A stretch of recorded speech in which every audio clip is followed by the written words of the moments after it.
So yes, I'm Rory. I'm going to talk today about subjectivity and time, which are related concepts, as we will learn. So one of the reasons I got into time is that time it's in here and it's out there. There are subjective aspects to time that are sort of unique to all of our lived experiences. And then there are these objective aspects to time where I can meet you at Starbucks next Tuesday and you know what that means. So it's sort of like, what is time? Is it out there? Is it in here? Is it of the self or is it of the outside world? And really both things, as we can see, are true. Because when we live in this world of reality, what we often find is that we can't exactly agree on what reality is. And in philosophy, there's a philosophy by Immanuel Kant, called transcendental idealism. And it basically says that. It says that, yeah, we see stuff and it's probably there, but we can't really be sure what it is. And that's related to a modern philosophy called critical realism that has kind of a similar vibe. It's sort of like there's stuff there, it's probably real, it's probably there, but we can't necessarily see it with our senses. And so I like to think about that sort of as like if you've ever picked out tiles or picked out carpets or something, with a loved one, then you probably know sometimes you get into these little squabbles where like, oh, I think it's orange. Well, I think it's red. Well, I think it's blue. Well, I think it's green. And especially in the tertiary colors, like, it's not so simple. And we kind of run into these problems in culture too, where if you think about, there are things in philosophy, one of them is called structuralism. And it kind of goes to this idea that we have structures in language and in culture that have to do with sort of a priori assumptions that affect the way we perceive things. And that goes into ethics too. If you think about one of the examples I like is a lot of Native American cultures, would excommunicate their wounded warriors. Unlike today where we give them free houses and a Purple Heart, they would be like, you're not allowed to come back home, like you've been wounded. And that was just considered morally good at that time, So a lot of these things that we think of as being maybe concrete are maybe not so concrete. Things we think of as being out there can be in here. So in time, we have these terms. Concrete ontological time is your time that's out there. And then your abstract ontological time is your time that's in here. And it's sort of more subjective, right? And so a lot of our subjective ideas of time come from Edmund Husserl, who's this very friendly looking guy. And he had this idea that the self temporalizes itself. He had these ideas. He said, you're always sort of remembering what's coming. He called that retention. You're always sort of looking to the future, which he called protension. And then you're living in the present, which he called the eurimpression. And he said, the self was always kind of weighing these things. So the self sort of naturally saw itself as in time. And he had a student, Heidegger, who came up with this idea of Dasein, which kind of means throne in German. And it's this idea, similar. It's kind of the idea that the self is kind of thrown into this present that it inhabits, where it's also got its future and its past, and it questions that. It's like, well, what am I? What am I doing? So time and change is another kind of thing. And it goes back to Aristotle, who talked about time with change. He talked about time as a measure of change. He said, well, time always accompanies change, but he didn't think they could be reduced to one entity. He sort of had like one or the other. And Augustine, he is a Christian scholar, and he distinguished between change and motion. He thought motion was sort of like a concrete thing where it was sort of going on, whereas change had to do with a possessed state, like the self had to lose or gain something and experience a change state. So he saw sort of subjective and objective sides to it. Then we have this idea of conditional and relational time, whereas conditional time is just these conditions of past, present, and future. An event is just an event. It can happen in the past, present, or future. It's just on the basis of how you think about it. Versus relational time, which is, again, more concrete. Like if an event happens before another event, you cannot change that. So in the world of ontology, you sort of have your building block ontologies, which assume that stuff is made out of fundamental entities that then make up that stuff. And then you have your process ontologies, which see change as being sort of the fundamental entity in and of itself. So in Western conceptions of time, you have a pretty clear delineation between the two, where building block ontologies go with abstract ontological time. and process ontologies go with more subjective ideas about time. But what we find in South Asia is that, all right, so you can use these metaphors, kind of like the building block ontologies, like the Lego world, and the process ontology is more like the watercolors. And I found that in the reading, and I liked that analogy. So what we find in South Asia is that time and self get all mixed up. There are concrete conceptions of time and there are abstract conceptions of time, both that fall under the umbrella of samsara. And there are also different assumptions that kind of underlie samsara. So you see where you have concrete time and abstract time, you have eternal time, but then you also have temporal time, and it just kind of depends on the assumptions they're starting with. So in the pre-classical era, in the Vedas in particular, there's not really an ontological conception of time, but they do talk about temporal processes, kind of in nature and in birth and death, and they contrast those with concepts of eternality, things that are outside of time, things that do not change in this manner. But time isn't really like a philosophical topic so much at the time. In the Upanishads, you do get samsara, but samsara has a lot to do with death. The word kala, which is what we usually translate as time in Sanskrit, actually also means death, particularly in kind of this period of literature. Like time and death are kind of the same. And what you see in the Brahmanical samsaras is that samsara begins with death, and then you are reborn. So it's not like samsara begins at birth, it begins at death when you are reborn. And it has this idea of, you are holding this karma that you've picked up during your lifetime, and that has trapped you in the cycle of rebirth. And there's this kind of switcheroo they do, where in the Upanishads, we're still kind of following, what I would argue is sort of a Vedic symbology, where it's sort of like time changes, but like Brahman does not change. And it's interesting because in epic literature, you really get the switcheroo where you have totally concrete time. You've got the kalpas and the yugas, and it's really all out there. And it's interesting because the self is still involved. The self is still trapped in samsara and has to act and is still picking up karmas and things. But time itself has now become concrete, which is kind of interesting. And following that, you start to get this idea of dharma, which basically means like duty in this context. And it has a lot to do with some of these soteriological assumptions that are being made, where karma has sort of trapped one in samsara, and so the karma has to ripen, and you have to, do your dharma so that the karma can mature and you can eventually escape samsara. And you get these ideas of varna, which you've ever heard of, like the caste system. Varna, the Sanskrit word, literally means color, and it's referring to like different classes of people, which they thought had to do with past karmas. So in the Buddhist side, we see a totally different idea of dharma as being more of like a building block, which is also sort of interesting because in Buddhism, there is no self.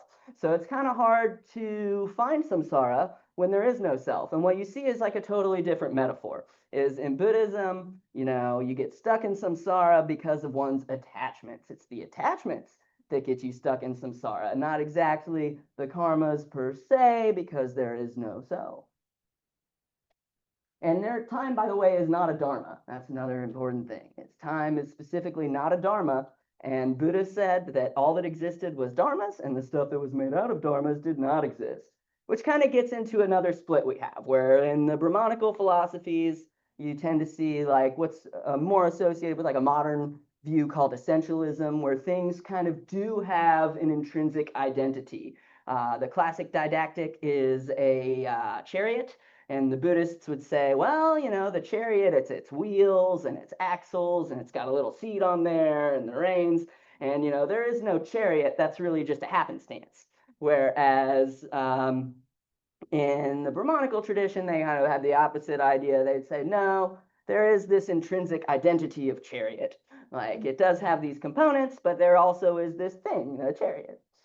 So Sarvastivada is from Buddhism, and it basically comes from the Buddha. The Buddha said that all things were dharmas and that all things were made of dharmas, but he also said that the dharmas existed in all three times, which is basically an eternalist view. It says that past, present, and future are all real, which is sort of interesting because temporality in this view is subjective. It's not real. Like, the mind sort of stitches together passage, which is, it seems to create some problems with the idea of eternality. So Vasubandhu, he was a Sarvastivada scholar, and he basically held this exact viewpoint. He said, well, that's problematic. And so he came up with this philosophy he called Sautrantika, and that was a presentist philosophy. And then later on, he actually converted to Yogacara, which was a totally idealist philosophy. So they said past, present, and future, none of it exists.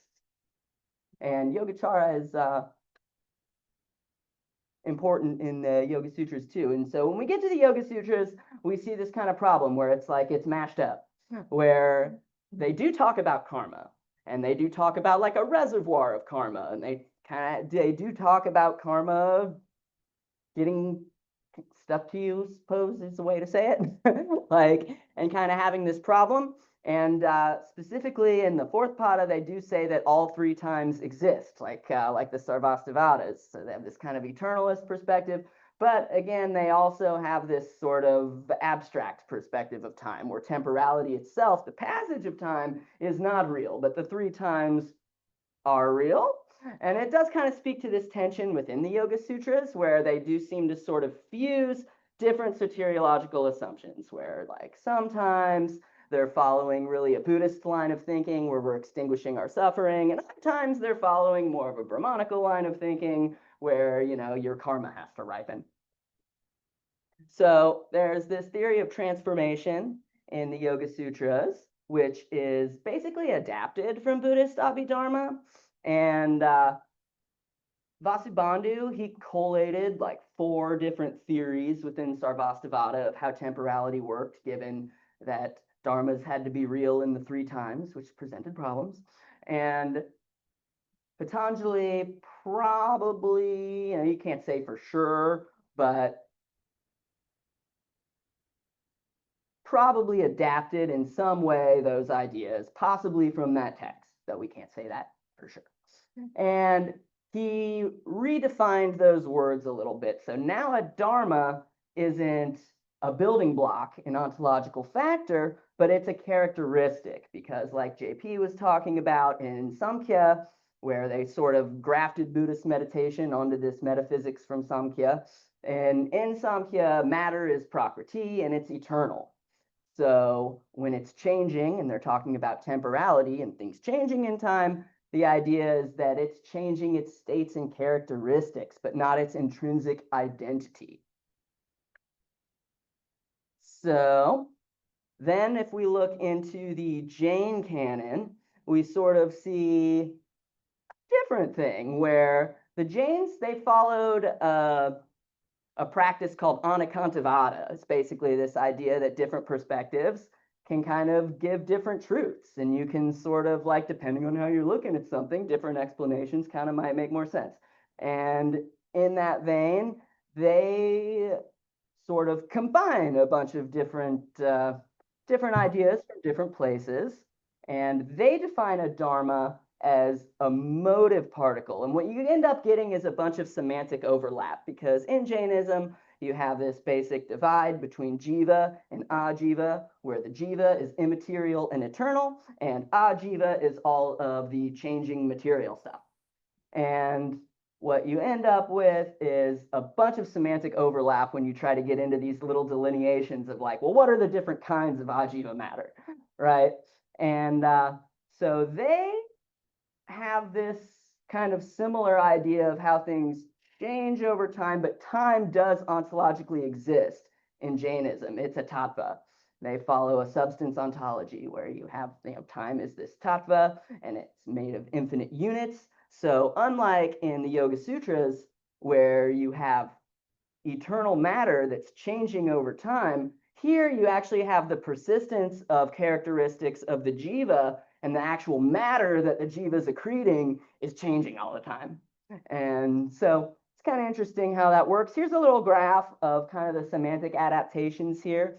Dharma, like we've talked about, is like a factor, and Lakshana typically is a characteristic. So as we see in one of the Abhidharma Kosha models, they use this technical version as a temporal mark, which tells you what states are active, given that past, present, and future are real. The idea is you have a temporal mark that's active depending on which time you're in. And so we see the Patanjali Yoga Sutra, they carry that over and they use that technical definition, but a dharma now is a property or a characteristic rather than a factor. And then we see in the Tattvarta Sutra, it's more an idea of motion or change, more like an Aristotle's idea, where, but different because it's substantive. There's very interesting idea, an idea of substance and change. But then a Lakshana, instead of being, it's more of its normal idea of a characteristic. They don't use this kind of technical idea. And what we see is the semantic overlap between motion and substance and the idea of just substance itself. Oh, 5 minutes. I meant to set a timer, but I didn't set one. So I was just aimlessly talking. So, like I said, a lot of times it's all about the assumptions we start with. And so years ago, I went to the Creation Museum, which they have a giant ark now. It's really cool. It's life-sized. You can see the ark in all of its glory. But it was really interesting because they told me when I went there, they said, God loves science. And they proceeded to tell me about how, there were some problems with science, like, they thought dinosaurs were millions of years old and all these things. And they said, well, that's not true, obviously, because in the Bible, it says that, the flood was only a few thousand years ago. And they viewed fossils actually as really clear evidence of that, because if there were a worldwide flood, it would churn all that stuff around and it would bury all that dead stuff under the dirt.